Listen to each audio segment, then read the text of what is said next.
有一寡士大人拢会凊菜食，所以长期以来咧嘛影响到因的健康。台北市政府是除了去社区来宣导这健康饮食的概念以外，嘛来推出健康加一点的友善店家的计划。目前台北市已经有200多间的餐厅加入吧。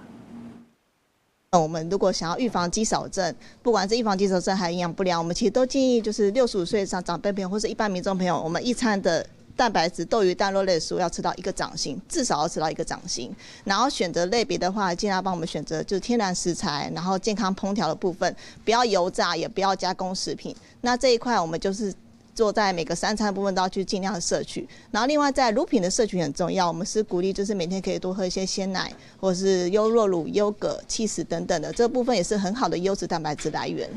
好在台北市政府呢是鼓励这卖食食的店头做伙来做友善店家，互人客会当来选择，看是卖伤咸，还是讲卖食遐油、煮较软嘞，好市大人会当去买外口的物件来食，同时嘛会当食着健康。